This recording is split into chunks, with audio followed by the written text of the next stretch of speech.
तेरी अच्छी बनेगी।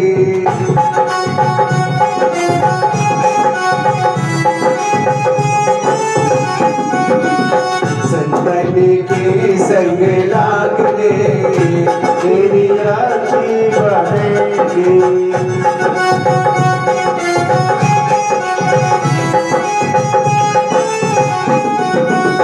ध्रुव जी की बन गई, प्रहलाद जी की बन गई, प्रहलाद जी की बन गई। ध्रुव जी की बन गई, प्रहलाद जी की बन गई।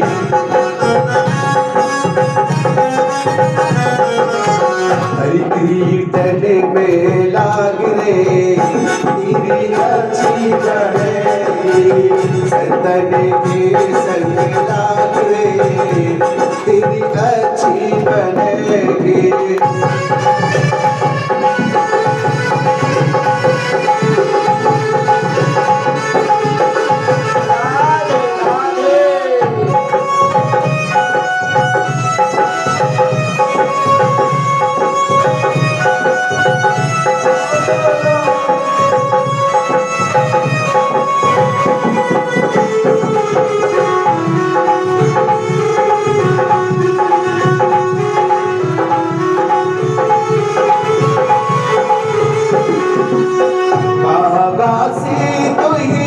हंस बनावे कागा से हंस बनावे, कागा से तुझे हंस बनावे, हंस बनावे। मिट जाए दिल के सारे दाग रे,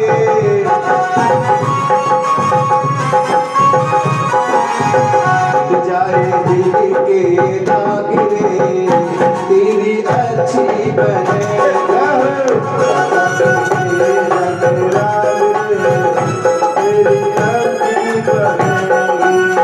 संतन के संग लाग रे तेरी अच्छी बनेगी।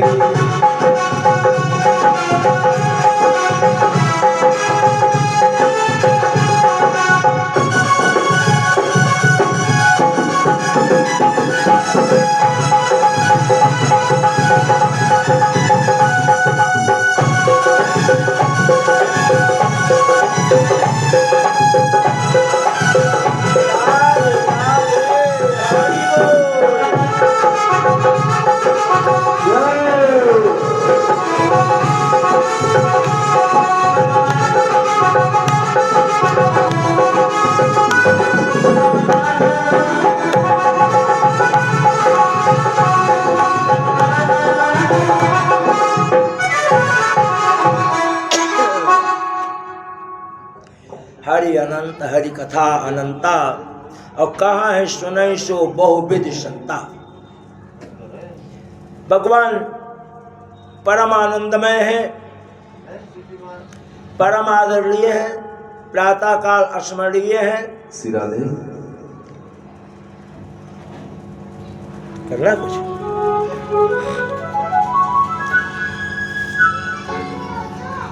गोवर्धन की लीला संपन्न हुई भगवान की, तो मित्रों में ये बात फैल गई पूरे ब्रज में, पूरे गोकुल में, वृंदावन में, कि हो ना हो इस बालक में तो कुछ है। तो इतने बड़े पहाड़ को अपनी कंसिका पे जो उठा लिया, तो हो ना हो इस बालक में कुछ है। और ब्रजवासी बड़े भोले हैं। ब्रजवासियों ने कहा,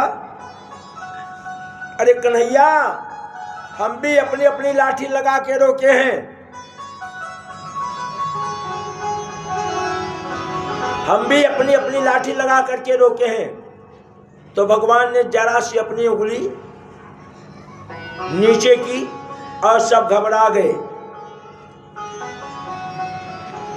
भगवान कृष्ण की आज रास लीला का वर्णन चलेगा। भगवान ने रास लीला की गोपिकाओं के साथ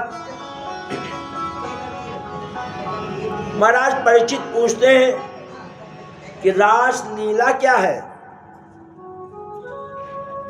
ये रास क्या है। तो सुखदेव जी कहते हैं कि परीक्षित, परमात्मा और आत्मा का मिलन ही रास है। आज कुछ लोग ऐसे कहते हैं कि महाराज भगवान तो 16,108 रानियों पटरानियां रखे थे, तो मैं 2 ही 4 रख लूं तो क्या बुरा है? भाई भगवान ने तो अपनी कंसिका उंगली पे इतना बड़ा पहाड़ गोवर्धन उठा लिया, कोई उठा के दिखाए नहीं कर सकता। वही कुर्सी इधर मत लाइए, वही अरे बहन जी कुर्सी इधर मत लाइए, कुर्सी इधर मत लाइए, वहीं बैठिए, वहीं बैठिए, अरे वहीं बैठिए, पीछे बैठिए कुर्सी लेकर आराम से। नहीं एकदम सटा के, सब लोग सटा के बैठ जाइए, तो अभी चली जाएंगी, खाली माता जी यहाँ बैठेंगी, बाकी सब लोग पीछे बैठो, ताकि अभी भीड़ हो जाएगी, सब लोग वहाँ बैठ सके जमीन पर। पीछे जगह रह जाती है, जो लोग कल पीछे बैठे थे दिखता नहीं, इसलिए और जो लोग है ना, तो वहीं बैठिए सब लोग। फोटो आएगा, घबराओ ना। और कल सबका फोटो चला गया चैनल पर, ये है ना अपने जो कोने वाला घर, मीना जी, इनका बच्चा है ना उसमें झलाना में, तो वो ले गया है। तो आजकल में है, अरे सरकारी चैनल है, झलाना में नहीं, वहाँ की बात हो रही है। हाँ दूरदर्शन, हाँ बता देंगे। तो कहा कि परमात्मा और आत्मा का मिलन ही रास लीला का नाम है, और जहाँ शारीरिक संबंध नहीं है उसी को रासलीला वर्णन करते हैं। मोर शारीरिक संबंध नहीं बनाता है, इसीलिए भगवान को बहुत प्रिय है। अच्छा, भगवान किसको अप्रिय है? भगवान के लिए सभी प्रिय हैं, कोई अप्रिय नहीं है। लेकिन भगवान कहते हैं कि एक तरफ माता पिता हमको बोलते हो और प्यार किससे करते हो? अपने परिवार वालों से। भगवान कहते हैं कि माता पिता तो हमको बोलते हो, भगवान हमको बोलते हो, लेकिन प्यार किससे करते हो? परिवार वालों से करते हो। तो इस कारण से हमारी तुम्हारी जमने वाली नहीं है।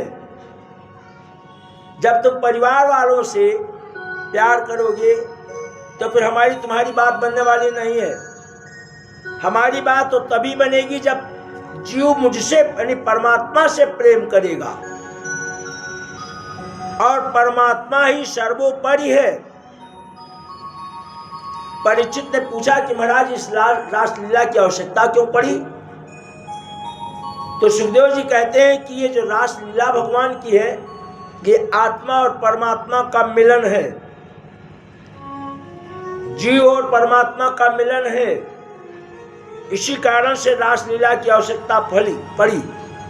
और संपूर्ण भागवत में रासलीला जो है वही हमको आपको सबको फल देने लायक है।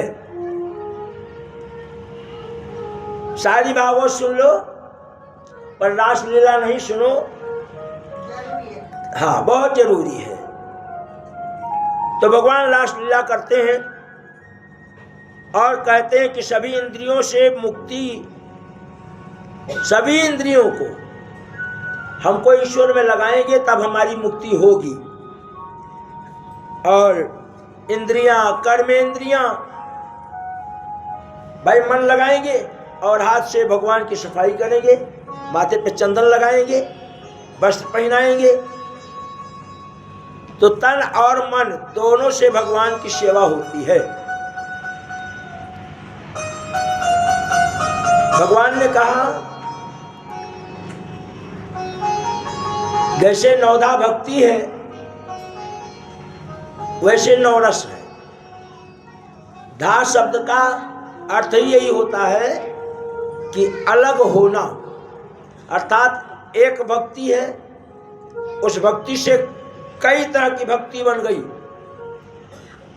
और उस जो कई तरह की भक्ति बन गई उससे और कई तरह की भक्ति बन गई,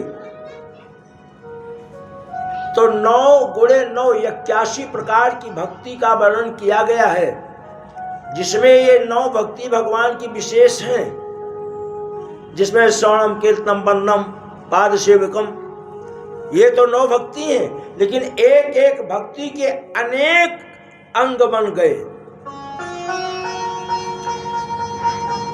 रति शब्द का ही अर्थ होता प्रेम। तो पहली भक्ति इस जीव का क्या है? रति, अर्थात संसार में आए हैं तो सबसे प्रेम करें, किसी से विद्रोह नहीं करना चाहिए। और दूसरा क्या है? हास्य रस, हर जीव से, हर व्यक्ति से मुस्कुरा करके मिले। मुस्कुरा करके मिलने का मतलब सम्मान दे करके मिले। ऐसा नहीं हो कि अगला समझे पता नहीं क्या कहेंगे क्या नहीं कहेंगे। जीवन ही ऐसा हो कि जिससे मिलने जाओ उसके दिमाग में ये बात ही नहीं है कि क्या कहेंगे, उसे ये लगे कि हाँ ये मेरे पास आए, कोई अच्छी बात है। और तीसरा करुणा, जिस जीव के अंदर करुणा नहीं है उसको जीव कहलाने का अधिकार नहीं, मानव कहलाने का अधिकार नहीं है। और शक्ति, जिसके पास शक्ति हो और उस शक्ति को इधर उधर उल्टे सीधे कार्य में प्रयोग करे तो वो भी भगवान का भक्त नहीं हो सकता। एक बार एक आदमी तपस्या किया प्रेत का, तो प्रेत प्रकट हुआ। तो प्रेत ने कहा भाई आप, दुनिया तो भगवान की पूजा अर्चना बंधन करती है, आपने मुझे क्यों बुलाया? तो आदमी ने कहा कि देखो खेती बाड़ी संभालने वाला मैं अकेला व्यक्ति हूँ अपने घर में, तो तुमको इसलिए बुलाया कि मैं थक जाता हूँ, तो तुम हमारे साथ हमारी खेती बाड़ी को संभालोगे। तो प्रेत ने कहा हमारे साथ किसी की जरूरत ही नहीं है, हम तो अकेले ही सब कर देंगे। वो आदमी मुस्कुराया, बोला हम तो ऐसे ही आदमी को चाह रहे थे। तो अब काम बता दिया प्रेत को। अब प्रेत तो 1 मिनट में करके आ जाए। तो चलते चलते पूरा दिन काम करते करते निकल गया। प्रेत ने निर्णय लिया था कि देखो अगर तुम हमको काम नहीं बताओगे तो मैं तुम्हें खा जाऊंगा। तो कहा ठीक है, तुमको मैं बराबर काम बताता रहूंगा। अब घर के सारे काम, खेती बाड़ी के, घर के सबसे जब निवृत्त हुआ आकर के खड़ा हुआ, तो आदमी विचार करने लगा बड़ा मुश्किल है, आखिर इसको क्या काम बताऊं, नहीं शर्त लगी है कि खा जाएगा। तो कहा कि ऐसा करो, ये जो वृक्ष है नीम का, इसी नीम के वृक्ष पर चढ़ो और फिर नीचे उतरो। अर्थात हम दौड़े दौड़े लोटा लेकर के आए, जल चढ़ा करके और भागे। 2 मिनट भगवान के दरबार में बैठ करके आंख को बंद करके भगवान का दर्शन नहीं किया। तो भगवान बुलाने थोड़ी गए थे दरवाजे पर, चलो भैया आओ, हमको कोई नहलाना नहीं, आज नहला जाओ, है ना। तो कहने का मतलब यह है इस कथानक का कि हर व्यक्ति को भगवान से प्रेम करना चाहिए, समय पर पूजा अर्चन बंधन करना चाहिए, और भगवान से डरना भी चाहिए कि ये भगवान है, ये हमारा बहुत कुछ बिगाड़ सकते हैं, और ये प्रसन्न हो जाए तो बहुत कुछ कर सकते हैं। लेकिन भगवान कुछ करते नहीं हैं, ये हमारे और आपके मन की भावना है। हमने जो इस जन्म में किया है, अच्छा या बुरा, अगले जन्म में कर्ता के रूप में हम लेकर के वही आएंगे, जिसको हम आप भाग्य कहते हैं। भगवान कुछ नहीं करते हैं। ये कथानक सिर्फ समझाने के लिए कहा जाता है कि जीव समझ ले। इसके बाद क्रोध, कैसा भी समय आ जाए व्यक्ति को क्रोध नहीं करना चाहिए। क्योंकि क्रोध अच्छा नहीं है। और पांचवा उत्साह। उत्साह से यह प्रतीत होता है, मालूम होता है कि हम जिस भी कार्य को करें, कथा सुनने आए हैं तो उत्साह रहे मन में, प्रसन्नता रहे मन में। इतना से आसन लगा करके बैठ गए और कथा सुन रहे हैं तो मन अंदर से आनंदित जब होगा तो आपकी तालियां बजेंगी, भगवान के प्रति आप आकर्षित होगे, जयकारा लगाओगे। भय घृणा, हाँ, भय और घृणा ये छठवां। और स्नेह, स्नेह माने होता है प्रेम। जहां हो, जैसे हो, सबसे प्रेम करो, चाहे अपने पास कुछ हो चाहे ना हो। कुछ नहीं है तो प्रेम ही बांटो, प्रेम तो मोल लाना नहीं है। और बेफजूल की इधर उधर की बातें दिन भर बांटो और शाम को घर में जाओ तो बड़ी मुश्किल से बोतल पी करके नींद आए, नहीं नींद ही नहीं आए। और अंत में भक्ति। इतना कुछ करने के बाद तब भक्ति का नंबर आता है। और भक्ति के भेद बताए गए बहुत, पर है वो एक ही। लेकिन एक भक्ति से 81 प्रकार की भक्ति का वर्णन हुआ। हम यहां बैठे हैं, हमारा मन भाग रहा है, वह भी भक्ति है, लेकिन वो स्थिर भक्ति नहीं है। हाँ, तो हमको भक्ति कौन सी चाहिए? स्थिर भक्ति चाहिए। सुखदेव जी महाराज कहते हैं कि परीक्षित, भगवान श्री कृष्ण सर्व अंतर्यामी है। उन्होंने अपने प्रेमी भक्तजनों को अपना दिव्य रूप दिखलाया और कहा, तुम लोग मेरा जब से प्राकट्य हुआ तब से लेकर के अभी तक रोज कहते हो अपना रूप दिखाओ, अपना रूप दिखाओ, अपना लोक दिखाओ, अपना लोक दिखाओ। तो लो आज सब लोग देख लो। लेकिन शास्त्र के अनुसार भगवान कहते हैं कि मैंने गीता में अर्जुन को अपना विशाल रूप दिखलाया, लेकिन अर्जुन को पहले मैं क्यों, हम आप भगवान को देख नहीं सकते, इतनी ताकत हमारे आपके अंदर नहीं है। अगर यहां भगवान प्रकट हो जाएं तो हम लोग तो जीरो भी नहीं रह जाएंगे, क्योंकि हम उनको देख ही नहीं सकते। अर्जुन जैसे लोग जिनको दिव्य दृष्टि की जरूरत पड़ी, भगवान ने दिव्य दृष्टि दिया अर्जुन को कि मैं जो दृष्टि तुमको दे रहा हूं उसी दृष्टि से मेरा दर्शन तुम कर सकते हो। अभी जो तुम्हारे पास नेत्र है इससे तुम भगवान का दर्शन नहीं कर सकते, संभव ही नहीं है। और आए किस लिए थे? जदा जदा ही धर्म से ग्लानिर्भूति भारत, है ना। जब जब हो धर्म की हानि, बाढ़े अशुभ अभिमानी, तो भगवान आए इसलिए थे। तो भगवान ने कहा कि तुम्हें मैं अपनी दिव्य दृष्टि दिखाता हूं और तुम मेरा दर्शन करो, तो तुम्हारे मन के अंदर बात आएगी कि जब ये साक्षात ब्रह्म है। भगवान की एक घटना कि एक बार भगवान द्रौपदी के जूता को और स्वयं अपने दुपट्टे में रखे हुए और खड़े थे। इतना प्यार करते हैं भगवान, किससे? अपने भक्तों से, क्योंकि भक्त विभिन्न सरीके होते हैं। एक बार तुलसीदास जी के बारे में वर्णन है कि तुलसीदास यानी समस्त संतों का निमंत्रण आया, तुलसीदास का भी आया, लेकिन तुलसीदास उस निमंत्रण में पहुंचने के लिए थोड़ा लेट हो गए। सबको पत्तल बंट चुका था और तुलसीदास भी पहुंच गए, एकदम लास्ट की लाइन में बैठे हैं।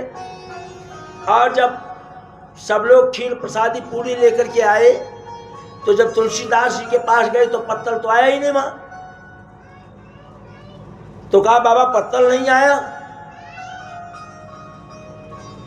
तो दौड़ करके तुलसीदास जी एक वहीं जूता पड़ा था, पाँव का गहना जिसको बोलते हैं, और उठा लाए, बोले भैया इसी में दे दो। वो व्यक्ति जो कुछ भी परोसने के लिए लाया था वहीं रख दिया और तत्काल जाकर के उस आश्रम के गुरु को बोला ये बात, और वो नंगे पांव बाबा तुलसीदास जी के लिए पत्तल और सारी व्यवस्था, नंगे पांव दौड़ करके तत्काल आए। इसको कहते हैं प्रेम। अब कोई इंतजार करे कि अब आएंगे तब प्रेम करेंगे, तो ना वो आएंगे ना प्रेम संभव होगा। तो जब वो आएंगे नहीं तो प्रेम संभव नहीं होगा, तो फिर हम उनका इंतजार मत करें। हम रोज प्रतिदिन भगवान की सेवा करें,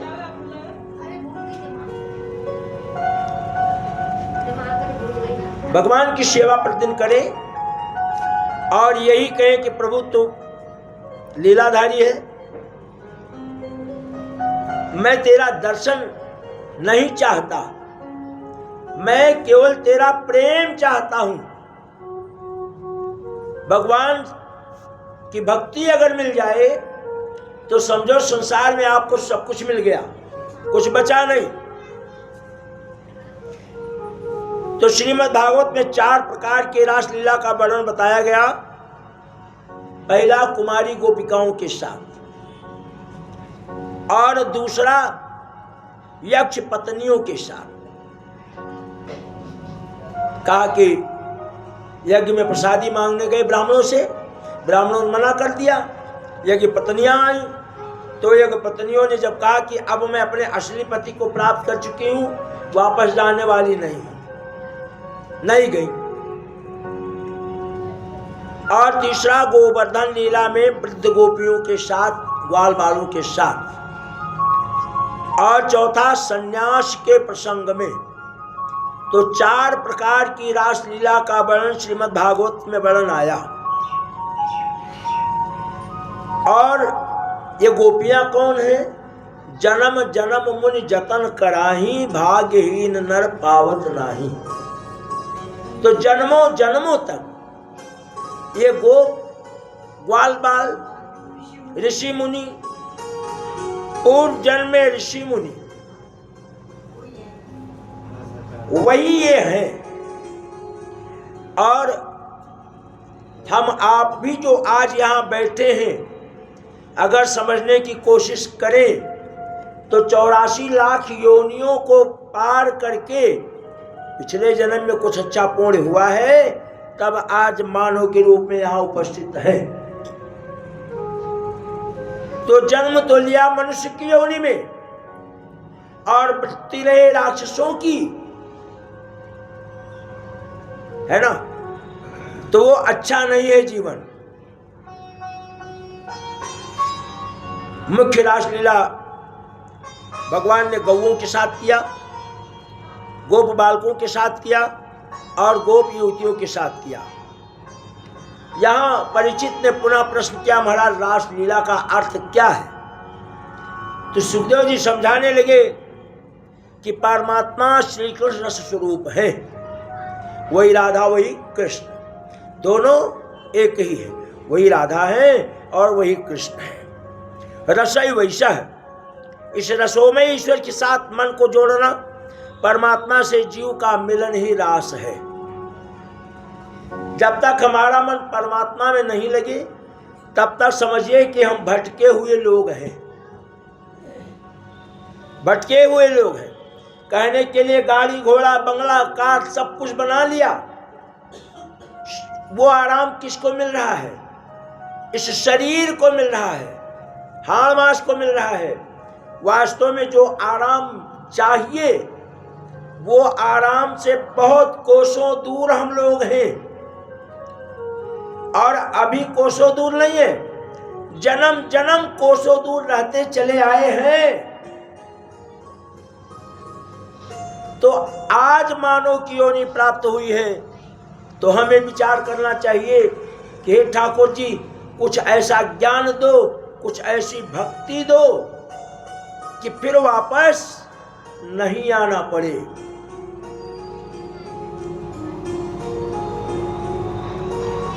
रासलीला में राधा जी को अहंकार हो गया था ना, उनको भी छोड़ के चले गए। तो कृष्ण उपनिषद और राधा उपनिषद में रासलीला का वर्णन आया है और बहुत सुंदर वर्णन आया है। भगवान कृष्ण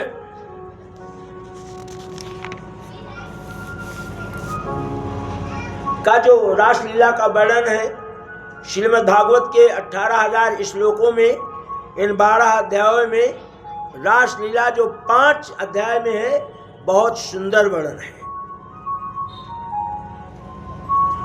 पंडित जी, गीत गोविंद तो अलग है ना? भगवान ने गीत गोविंद तो अलग है ना? गीत गोविंद तो अलग है ना? हाँ, भगवान ने कहा एक भक्त से कि तुम्हें मैं दर्शन दूंगा। तो भगत ने कहा महाराज आप दर्शन दो या ना दो ये आपकी रजा है, पर मेरा जो कार्य है वो मैं करूंगा, लेकिन झूठी तसल्ली मत दो। दर्शन दो कि ना दो ये तो आपका कार्य है, मेरा कार्य नहीं है, लेकिन मेरा जो कार्य है मैं उस कार्य को करूंगा। पर अपनी तरफ से झूठी तसल्ली मत दो कि ऐ जीव मैं तुमसे मिलूंगा, क्योंकि हमसे आपसे वो मिलने वाले नहीं हैं। हमारा आपका भाव यदि अच्छा हो उसके प्रति, तो हमको आपको प्रतीत होता है कि भगवान आए और मिल गए, पर ऐसा होना बहुत मुश्किल है।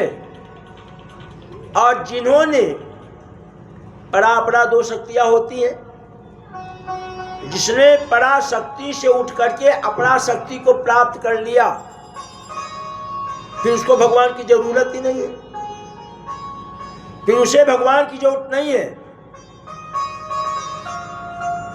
एक महात्मा थे वृंदावन में, सत्य कथा। वो महात्मा वही वृंदावन के झाड़ फूस में अपना बैठ करके जप करते थे। तो घटना ये घटी, और करते क्या थे, सारे संत महात्मा जब भोजन प्रसादी कर लेते थे तो पत्तल को ला करके इकट्ठा फेंका जाता था कि ढेर सारा हो जाएगा, और जो पत्तल में लगा है कीड़े मकोड़े इसको चाट जाएंगे, बिल्कुल सूख जाएगा, तब इसको जलाया जाएगा।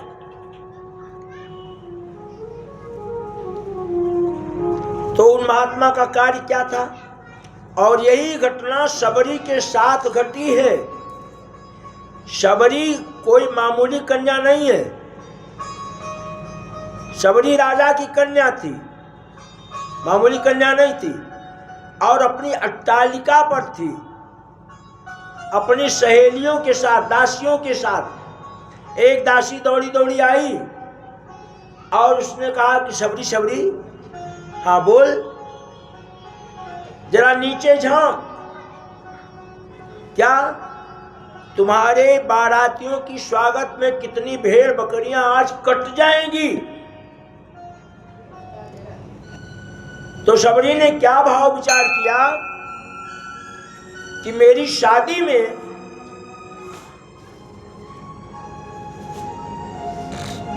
सब लोग कुर्सी पर उधर बैठ जाएं, बीच में थोड़ी जगह रहे, उस तरफ सब लोग चले जाइए। हाँ मैंने बेटा उधर चले, सब लोग वही सट, उससे दीवार से सट के बैठ जाओ। तो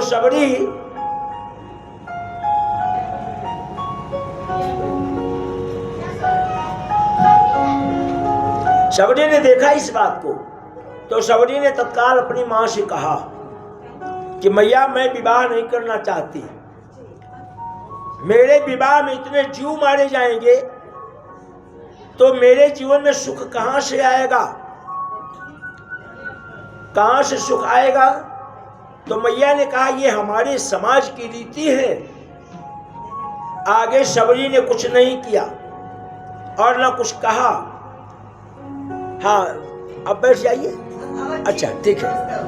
ना कुछ कहा, परिणाम यह हुआ कि शबरी अपने राजमहल को छोड़ करके और अपनी दासियों को लेकर के, अपनी सहेली को लेकर के और कहाँ पहुंच गई? उत्तरायण में पहुंच गई, चलते चलते उत्तरायण में। और कई दिनों का सफर किया तो कुछ सहेलियां तो थक करके लौट गईं और कुछ चलती रही और अंत में चलते चलते केवल शबरी अकेले बची और शबरी आश्रम के निकट पहुंची जहां बड़े बड़े संत महात्मा ऋषि मुनि रह रहे हैं। तो वहां जब पहुंची तो संतों ने देखा। अच्छा, देखा कैसे? कि उसने क्या विचार किया, समाज की व्यवस्था कितनी अच्छी थी। शबरी ने विचार किया कि ये जो संत महात्मा है और मैं छोटे बड़े की कन्या हूं, ये मेरा यदि दर्शन करेंगे तो इनके द्वारा किया गया पुण्य समाप्त हो जाएगा, तो मुझे पाप लगेगा।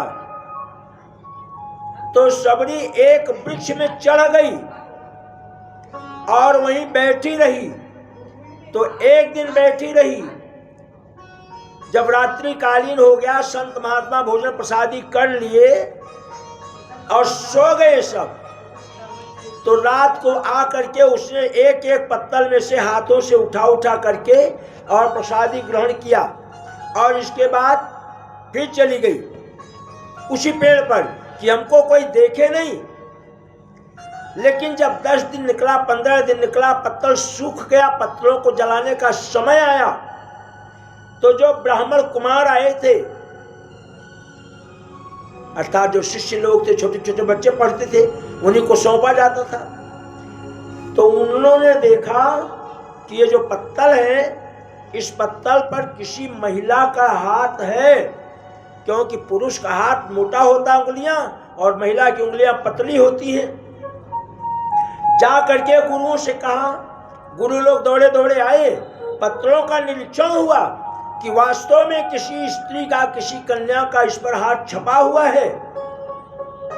अब चारों तरफ खोजने लगे सब। अब शबरी वहीं दिखाई पड़ी वृक्ष के ऊपर बैठी हुई।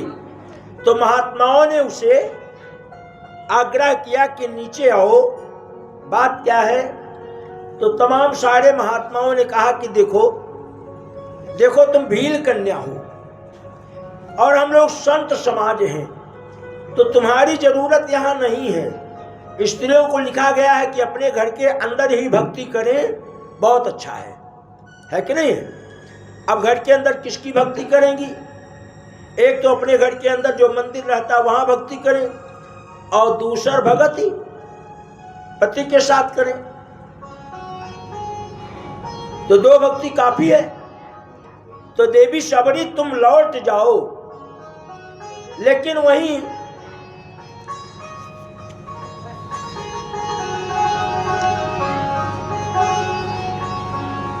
एक ऋषि खड़े थे। उन्होंने शबरी के मस्तक को देखा और समझ गए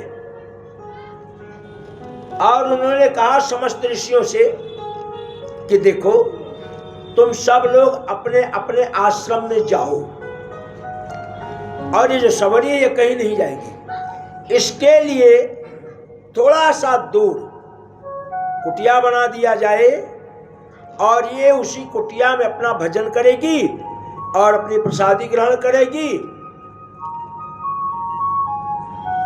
तुम लोगों से दूर रहेगी। ये निर्णय हो गया। तो ऋषियों ने सभा बुलाई और पूछा कि महाराज एक बात बताइए कि ठीक नहीं है ये? तो कहा कि ठीक तो नहीं है, लेकिन ठीक इसलिए है कि इसका जो मस्तक बता रहा है कि इसी के कारण हम लोग और बड़े बड़े संत ऋषि आए और चलते चले गए, पर साक्षात प्रभु का दर्शन नहीं हुआ। निराकार ही दर्शन करते हो संसार में आए और चले गए। पर ये जो शबरी है, शबरी के कारण हमारे इसी बीच में साक्षात पारब्रह्म परमेश्वर रघुवंश में अवतार लेकर के और आएंगे, एक एक गली, एक एक संत महात्मा के कमरे में जाएंगे, घर में जाएंगे, बैठेंगे, सबका हालचाल पूछेंगे। शबरी में इतना गुण है। तब मकरंद ऋषि ने कहा कि बिल्कुल ठीक है। तो शबरी का थोड़ी दूर आश्रम दिया गया और शबरी, कुछ लोग कहते हैं झूठे बेर खाई ना, कहीं झूठे बेर नहीं लिखा है। बेर के वृक्ष थे, लेकिन एक एक बेर को इकट्ठा करती थी तोड़ करके अच्छे अच्छे। तो वो क्या करती थी, पहले एक चखती थी कि जिस वृक्ष का बेर मीठा हो, उसी वृक्ष से मैं, जब हमारे प्रभु आएंगे, उसी वृक्ष के फल से मैं स्वागत करूंगी। तो सारे बेरों को वो चीखती थी, वृक्षों को, कि कौन सा वृक्ष अच्छा फल देने वाला है, उस फल उसको ला करके मैं यहाँ इकट्ठा करूंगी। क्यों? पता नहीं कब भगवान आ जाए। और बेर का फल हमेशा थोड़ी रहता है, 4 महीना है और बात जिंदगी भर की है, तो रोज इकट्ठा कर रही है। ऐसी घटना लक्ष्मण जी के साथ हुई कि लक्ष्मण जी, युद्ध समाप्त हो गया और सीता वगैरह और जितने भी लोग आए राम जी के साथ अयोध्या में, सब उपस्थित हो गए। सब लोगों ने सबको यथावत व्यवहार के अनुसार, संबंध के अनुसार पांव छुआ, आशीर्वाद लिया एक दूसरे का। तो राम जी भी जब गुरु वशिष्ठ के पांव को छुए तो गुरु जी ने कहा कि ऐश्वर्यवान हो, सुखी रहो, तुम्हारा साम्राज्य बढ़े, तुम्हारी मर्यादा बढ़े और प्रजा के बीच में तुम्हारा प्रेम और प्रजा का प्रेम बराबर बना रहे। आशीर्वाद दिया। लेकिन जब लखनलाल जी आए, पांव छूने लगे, तो लखनलाल जी को अंक में भर लिया गुरु जी ने। तो राम जी तत्काल खड़े हो गए और कहा कि गुरु जी, राम को आप लखनलाल को इतना प्रेम करते हो कि आपने इनको अंक में भर लिया, ऐसी कौन सी बात है लखनलाल में? तो कहा कि राम, ये गर्व की बात है, मैं लखनलाल को इतना प्रेम क्यों करता हूं, ये गर्व की बात है। बोले बात क्या है? बोले देखो, एक समय की बात है, उन्होंने कहा कि पहली बात तो ये कि तुम्हारे चरणों की सेवा करने के लिए अपनी पत्नी को अयोध्या में रख करके तुम्हारे साथ चले गए। एक त्याग तो इन्होंने ये किया जबकि इनको कोई वनवास नहीं मिला था, और दूसरा क्या कि 14 वर्ष तक तुम्हारे साथ वन में रहे, कंदमूल फल ला करके सेवा करते थे, लेकिन स्वयं कंदमूल खाया नहीं लखनलाल जी ने। यानी पूरे 14 वर्ष तक प्रसादी ग्रहण नहीं की लखनलाल ने। तो क्या कहा कि गुरुजी ये तो गलत कह रहे हैं आप। कैसे गलत कह रहे हैं? तो कहा कि सबसे पहले जब प्रसादी तैयार हो जाती थी तो लखनलाल हमसे छोटे हैं, सबसे पहले इन्हीं को प्रसादी कराई जाती थी। तो गुरुजी तो मुस्कुराए, लेकिन लखनलाल जी ने कहा कि मैं प्रसादी ग्रहण नहीं करता था। तो फिर क्या करते थे? तो गुरुजी ने संकेत किया मुस्कुरा करके कि लखनलाल प्रसादी नहीं ग्रहण करते थे, तो वो प्रसादी कहाँ आ जाती थी? अयोध्या में आ जाती थी, और 14 वर्ष की सारी प्रसादी अयोध्या में दिखाई पड़ी। तो कहा कि कैसे मान लूं? जो जिस दिन वनवास हुआ, लखनलाल जी ने कहा कि देखो जिस दिन वनवास हुआ उस दिन हम सब लोगों ने प्रसादी नहीं ग्रहण की। जिस दिन पिताजी स्वर्गवासी हुए हम लोगों को सूचना मिली, उस दिन प्रसादी नहीं ग्रहण की। और जिस दिन लखनलाल को बाण लगा, मूर्छित हुए, उस दिन किसी ने प्रसादी नहीं ग्रहण की। और जब सीता मैया का हरण हुआ, उसमें हम दोनों भाइयों ने प्रसादी ग्रहण नहीं की। ये इतना प्रसादी वहां नहीं मिला तो लखनलाल जी के नेत्र ओझल हो गए कि भाई आपको मेरे भाव पर कुछ शंका है। यानी भक्ति में इतनी ताकत है और प्रेम नहीं है तो किस बात का रास लीला। तो महात्मा सारे पत्रों में से भोजन इकट्ठा करते थे और फिर भगवान का भोग लगाते थे और फिर स्वयं प्रसादी ग्रहण करते थे। एक दिन ऐसी घटना घटी कि महात्मा जी को लग गई भूख और जल्दी जल्दी से प्रसादी पत्रों में से इकट्ठा की,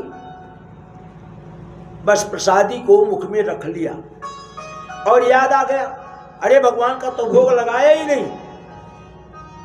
तो भगवान का भोग लगाया नहीं तो विचार करने लगे कि अगर इसको अंदर ले जाऊं तो ठाकुर जी का भोग बिना लगाए भोजन प्रसादी करूं, और अगर बाहर निकाल दूं तो ये अन्न है।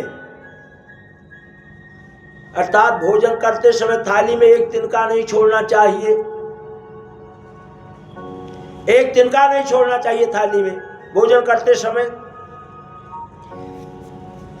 तो पूरी रात बीत गई, पूरा दिन बीत गया और फिर रात बीत गई और महात्मा मुख में लिए बैठे हैं चुपचाप। पुनः सेवा करने का समय आ गया। अब क्या करें? आंखों से आंसू गिर रहा है कि मेरे ठाकुर जी तो भूखे बैठे हैं। भगवान तत्काल प्रकट हो गए, प्रसन्न हो गए और भगवान ने कहा कि देखो ऋषि, प्रसादी ग्रहण करो, मैं आपको दर्शन दे रहा हूं। तो भगवान कृष्ण की बाल लीला का वर्णन चल रहा है। एक बार उड़ीसा के एक राजा और एक महात्मा, तो महात्मा की बैठ राजा साहब क्या भी था। तो एक दिन एक भगवान कृष्ण उन संत से कहने लगे कि देखो, बहुत दिन हो गया हम लोगों ने चोरी नहीं की। कन्हैया उस संत से कहते हैं कि देखो, बहुत दिन हो गया हम लोगों ने चोरी नहीं की, तो हाथ में खुजली हो रही है। तो महात्मा जी ने कहा कि अब बड़े हो गए हो, अब किस बात की चोरी करोगे, पकड़े जाओगे, बड़े हो गए हो, बदनामी होगी। भगवान ने कहा नहीं महात्मा से, नहीं नहीं चोरी करनी है। अच्छा, चोरी किसकी करनी है? महात्मा ने कहा किस चीज की चोरी करनी है? तो कहा कि आज मेरी इच्छा है, यहाँ का जो राजा है उस राजा के बगीचे में कटहल के वृक्ष हैं और बड़े सुंदर सुंदर फल उसमें कटहल के लगे हैं। तो उसमें से कटहल चुराना है जो पका हो। महात्मा बोले कि वहां रखवार रहते हैं, डंडा लेकर बैठे रहते हैं और जैसे ही घुसने नहीं पाओगे, चोरी से घुसोगे तो घूमते रहते हैं, पकड़े जाओगे। तो कृष्ण ने कहा कि कोई बात नहीं है, एक काम करना। बोले क्या? तुम तो नीचे रहना महात्मा जी और मैं ऊपर जाऊंगा, मैं फल तोड़ूंगा। तो भगवान दोनों लोग चुपके से घुसे। तो ये नहीं कहा महात्मा जी ने कि भाई जब फल तोड़ोगे तो आखिर वो नीचे कैसे आएगा, कोई रस्सी वस्सी है? ये बात नहीं रही। तो भगवान कृष्ण वृक्ष पर चढ़ गए और टटोले सुंदर सा फल।